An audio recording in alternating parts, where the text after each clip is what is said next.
Pernah nggak sih kalian lihat kismis yang ngembang ketika direndam air?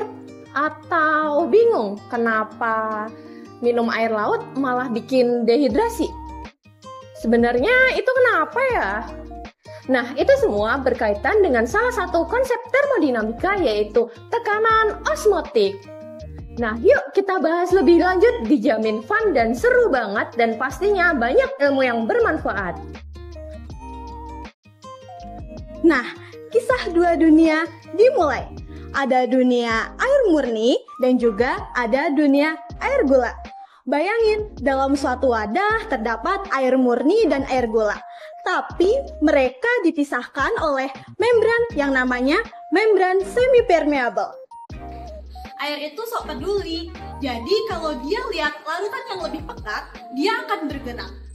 Kayak kamu mau bantuin teman kamu yang lagi galau. Nah, itu yang disebut dengan osmotik. Coba deh kamu masukin kismis ke dalam air.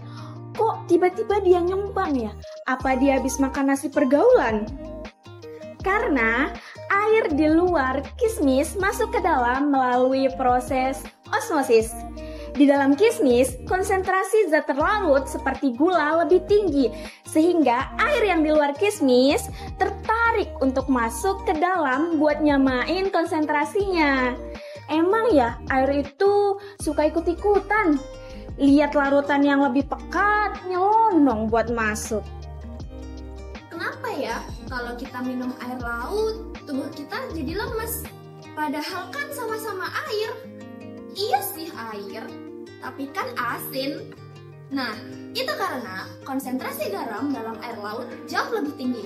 Sehingga sel-sel dalam tubuh kita menyeimbangkan konsentrasi cairan yang ada di luar sel.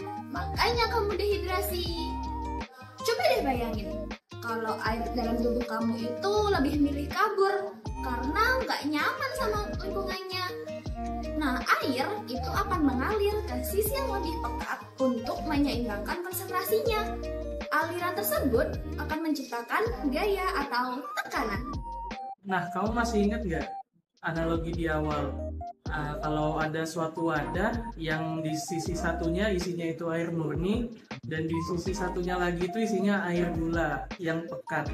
Nah, air murninya itu akan terus mengalir ke air gula yang pekat tadi. Nah, supaya airnya itu tidak mengalir, pada cairan gulanya harus diberi tekanan. Itulah yang dinamakan tekanan osmotik. Tekanan osmotik dapat didefinisikan sebagai P sama dengan mRT. Dengan P adalah tekanan osmotik, M adalah molaritas, R adalah tetapan gas, dan T adalah suhu. Dari sudut pandang termodinamika, osmosis terjadi karena adanya perbedaan potensial kimia di antara dua larutan. Potensial kimia adalah ukuran keinginan partikel untuk bergerak. Saat potensial kimia air di satu sisi lebih tinggi, maka air akan menuju ke bawah, menuju potensial kimia air yang lebih rendah.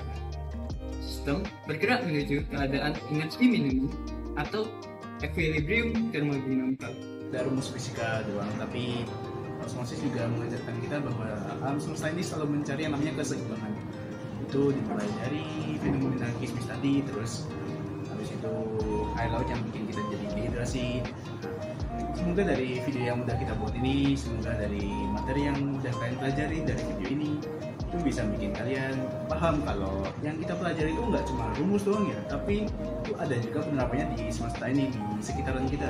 Nah, mungkin itu aja yang dari kami yang bisa kami jelaskan. Sekian, makasih.